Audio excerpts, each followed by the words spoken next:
On a warm summer's evening, on a train bound for nowhere, he met up with a gambler, and he began to speak. He said, "For the slaughter! Why aren't we killing it?" What's up, folks? Welcome back to TacticalTortoise. My name is Trevi, and today we're talking about the World Eaters reveal from Warhammer Community about the 10th edition index. And this one is pretty weird. We talked in the last video about how Leagues of Votann had been really mechanically transformed from how their faction ability worked previously. And they got something that was similar and used a lot of the same mechanics, but kind of worked in a fundamentally different way. And we are certainly getting that with this World Eaters drop. So let's talk about it and what was spoiled in this article. Now, this one might be a relatively short one because there's a little bit to talk about here, but it's not quite as in-depth or transformative as we've seen on some of the other articles. The first mechanic we have to talk about is the World Eaters army rule. We unfortunately don't have a detachment rule so far for them, so they're going to have an additional ability on top of this Blessings of Khorne army ability. In the past, World Eaters have had the Blood Tithe mechanic, which scores you points for losing units or killing enemy units, and then allows you to spend them to unlock army-wide abilities for you, and that's how they worked in 9th edition. The new Blessing of Khorne ability is wildly different. Instead of gaining points for units being destroyed, you instead roll 8d6 at the start of each battle round. Depending on the facings of the d6 you roll, the numbers on those dice, you can then unlock different abilities from a list. Now, this isn't totaling the dice together. You're not rolling a number of points or rolling a number of successes like we saw in the old Demon Warpstorm abilities. Instead, you're looking at specifically the facings of the dice, and each combination of facings will give you the opportunity to spend those dice on unlocking specific abilities. While 8 dice is thematically appropriate for the Army of Khorne, the mechanic itself is sort of wildly off-brand. After all, Khorne is not the god that I would associate with carefully calculating the probabilities of getting special random effects. It feels so much more Tzeentchian to me, and especially when compared with the 9th edition army mechanic, makes way less sense. Honestly, this would almost feel like the perfect faction mechanic for an army like Harlequins. Why it's being attached to World Eaters is absolutely beyond me.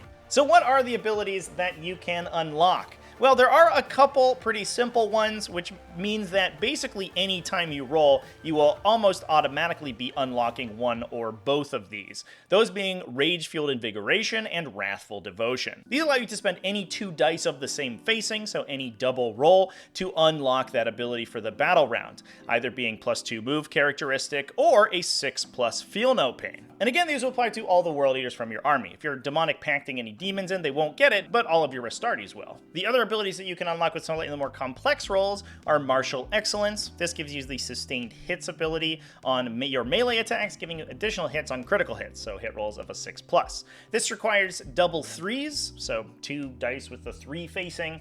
Similarly, Total Carnage requires double 4s, which gives you a 4+ fight on death for your entire army.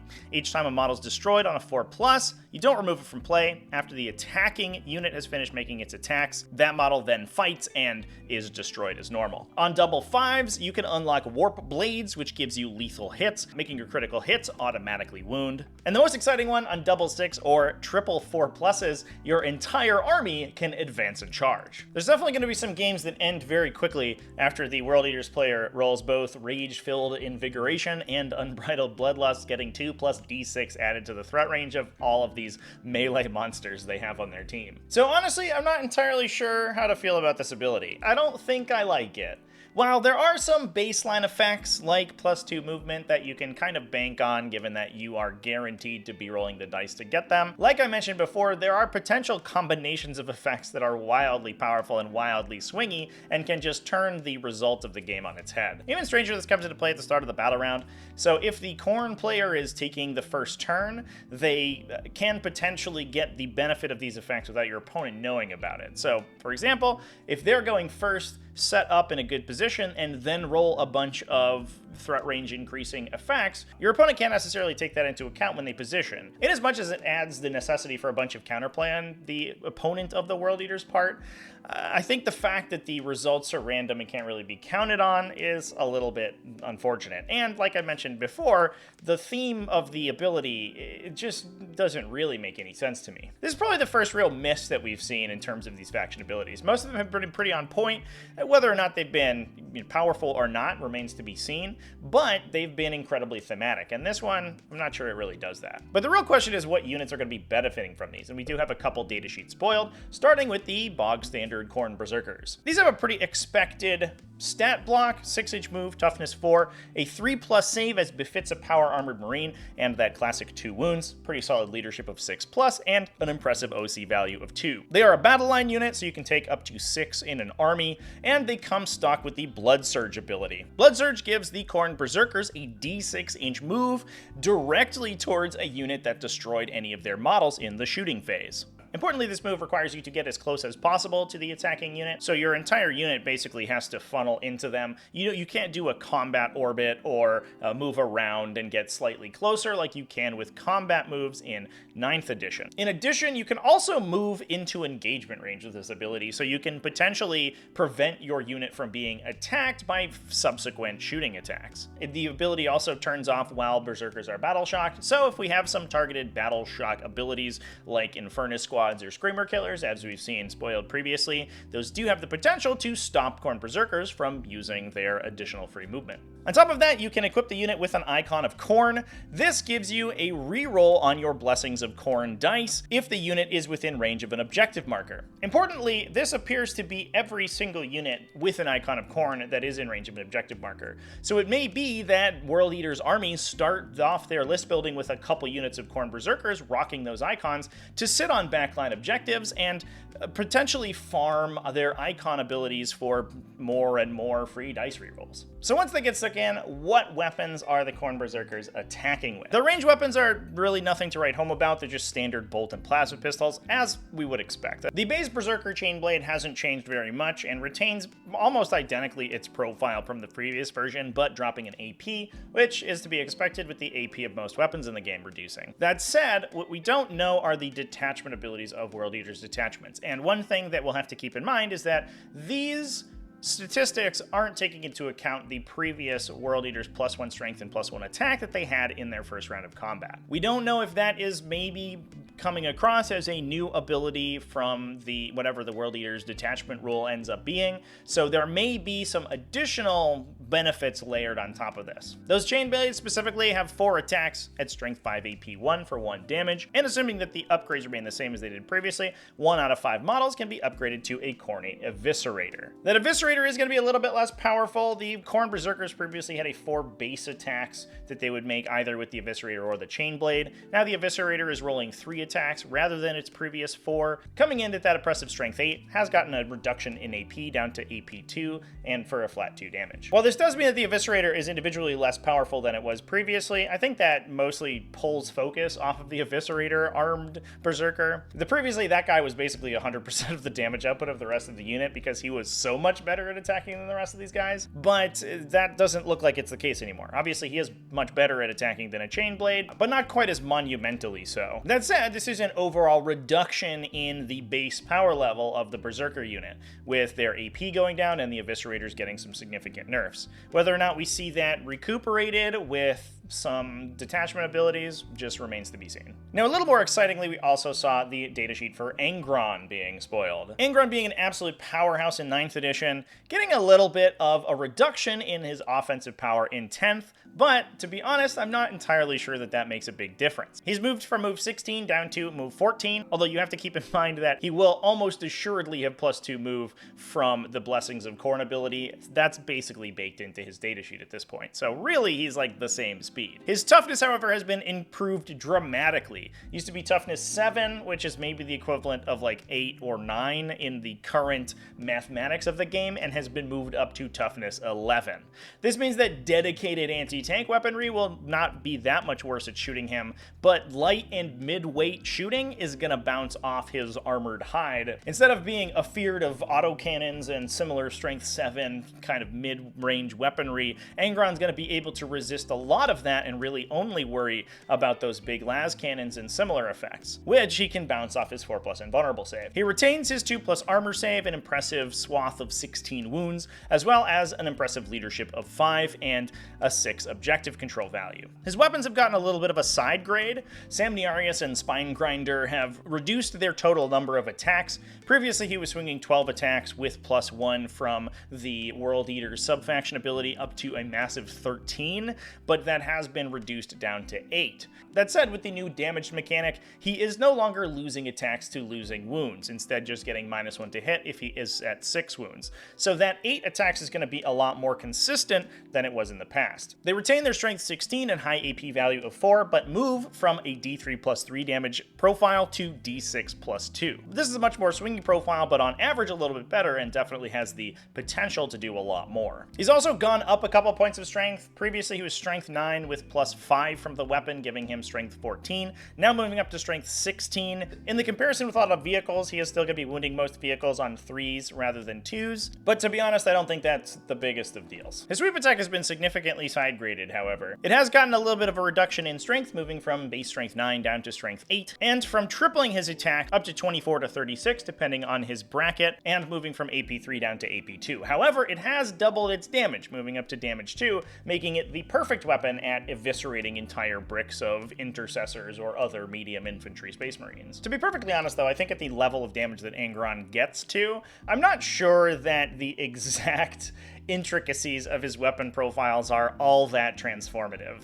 This guy basically has a habit of just killing everything he touches, and with 8 D6+2 damage swings with a high strength and high AP, there's not much in the game that's not protected by insane invulnerable saves or other esoteric mechanics that isn't just going to be ripped apart by him. That was certainly the case in the 9th edition profile. I don't think there was reasonably a unit in the game that survived Angron touching it, and the question wasn't whether or not Angron was going to kill whatever he got into melee with. The question was just whether or not he would survive afterwards and get to attack a second thing. And that still seems like pretty much how things are working. He's going to do a little bit less damage. It probably will still be enough to kill whatever he touches, but he's also more resilient on the swing back.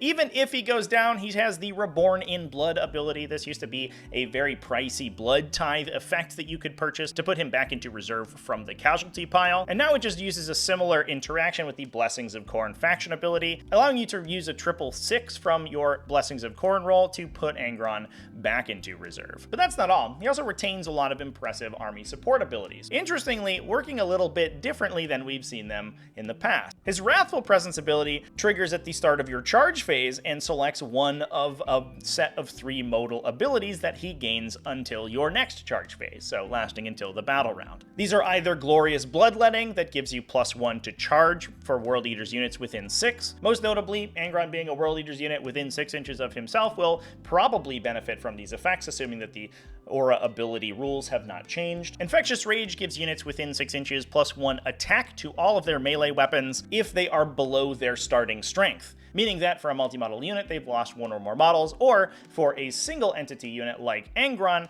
they've lost 1 or more wounds. We've seen these below starting strength effects appear both in World Eaters and in Adeptus Sororitas, and one hilarious use case is using plasma pistols to overcharge and purposefully try to fish for automatic damage from them on your unit, from your unit champions. Obviously that does lose your unit champion, so it's probably pretty unfortunate, but on the flip side, it does then trigger all of your below starting strength effects, giving Adeptus Sororitas +1 to hit, and potentially Khorne Berserkers +1 attack. Last but certainly not least is the classic Righteous Slaughter. This gives full hit rerolls to World Eaters units within 6 inches. Just a classic Chapter Master aura. Importantly, this triggering in your charge phase and working until your next charge phase means that this ability will not be active for the majority of Angron's first turn. So even if you bring a lot of ranged weapons in your World Eaters list, which is becoming a more and more common archetype in the 9th edition codex, largely because, I mean, having ranged weapons is good, but also you can use them to pressure opponents or force them to kill your models to trigger blood tithe abilities. In this case, it doesn't allow you to reroll with those on the first turn, so World Eater's ranged alpha strikes are going to be that much less effective than something like Space Marines. That's a little bit of a weird idiosyncrasy, and the effect will continue throughout your shooting phase on subsequent turns. It's just the first turn that doesn't actually do it. If you ever turn off the reroll aura as well, it won't turn back on until your next charge phase, so you will lose any shooting rerolls for another battle round. Importantly, we also don't see any interaction between Angron and Chaos Demons like he has currently. He's lost his access to the Warp Locus ability, but given that it looks like the new implementation of Warp Locus style effects interact with the Shadow of Chaos mechanic that we talked way back in the Chaos Demons video, that doesn't super surprise me. It is just a little unfortunate that that kind of inter-faction interaction doesn't exist quite so much for the Chaos Super Faction. Super Factionation is going to be a little bit tougher in 9th edition, so I'm not all that surprised about it. Now, we talked a little bit about ranged weapons getting rerolls from Angron, and we do have one of them spoiled in the article. That being the Demon Gorge cannon from the Acorn Lord of Skulls. This is the belly gun on the Lord of Skulls that fires a close-range Demolisher cannon equivalent, and basically hasn't changed that much in the transition over. It retains its relatively short 18-inch range, D6 attacks with the blast keyword, AP 4, and high strength characteristic, going from strength 10 down to strength 14. That's going to make it a little bit worse against things like monoliths that have super heavy armor, but it's still going to wound basically every other vehicle in the game on 3s, just like it did in 9th edition. It did get a little bit of an increase in its damage characteristic, however, going from a D3 plus 3 damage to D6 plus 2, which is mathematically a little bit more effective than the D3 plus 3 like we talked about with Angron's weapons. It's a little bit swingier, but you have more of a chance to swing higher, and on average it gets you half a damage more per shot. Interesting to see a weapon that has actually been buffed slightly in this transition, rather than seeing weapons that have basically just been nerfed in these little weapon spotlights. That's the only weapon in the codex that has been spoiled, however. World Eater's not a big codex, so there's not a lot of interesting weapons to talk about, so that's not too surprising, but we do have a really interesting stratagem. Now, in the last video, I talked about the Objective Secured ability, which is not actually an ability in 9th edition. Objective Secured, as we know it, has gone away. However, it has been replaced by what is colloquially known in 9th edition as Sticky Objective Control, where you have objectives that can lock into control from one player or another. This was usually a mission rule, but now most factions are getting access to it in various different ways. And the way that World Eaters are doing it within their Berserker Warband detachment is through the Blood Offering stratagem. This stratagem is used when a World Eaters unit from your army is destroyed while within range of an objective mark. You can use that stratagem then if you controlled the objective marker at the time that unit was destroyed to lock that objective marker under your control until your opponent comes to take it. Now, one thing I note every time we see these effects is that with the newfound ability of Battle Shock to remove units from being able to hold objectives, effects like these that lock objectives under your control, regardless of how many models you have standing on it and what their objective control value is, are going to be super valuable. In this case, you can also use it to kind of force your opponent to engage with the World Eaters army. You can use small units like Chaos Spawn, maybe Khorne Berserkers, maybe Jackals, to run up and hold an objective in the middle of the table. If your opponent doesn't come to kill that unit in melee or stand on the objective to contest it from them, and instead they decide to just shoot that unit in order to clear its control off, you can use Blood Offering to flip control of the objective anyway, despite the fact that your unit is dead, and score a big glut of primary objective points, regardless of the fact that you don't have any units there anymore. This is super conducive to an aggressive World Eaters playstyle, and very much fits into how they played in 9th edition, and I think is a perfect ability. Especially giving you counterplay to your opponent playing an extremely passive game plan makes a ton of sense. You can't play a gun line against World Eaters and just shoot them off objectives every turn, because those objectives are going to start getting drenched in blood, and Khorne will consider them his anyway, despite the fact that all of his devotees there have been turned into pulp. So overall, big win for this stratagem. It seems incredibly powerful and incredibly on theme, and meshes with a World Eaters playstyle really well. The rest of the article, little hit or miss. Not sure I like that faction ability at all. We're basically going riverboat gambling to see what the World Eaters actually want to be doing from turn to turn, but otherwise, pretty happy with it. But let me know down in the comment section what you think about it and whether or not you're excited for World Eaters in 10th edition Warhammer 40k. Big thanks as well to everyone who supports the channel, either over on Patreon at patreon.com/TacticalTortoise, YouTube channel members, Twitch subscribers. All you people are great and I love you. Remember to keep it classy, folks, and have happy wargaming.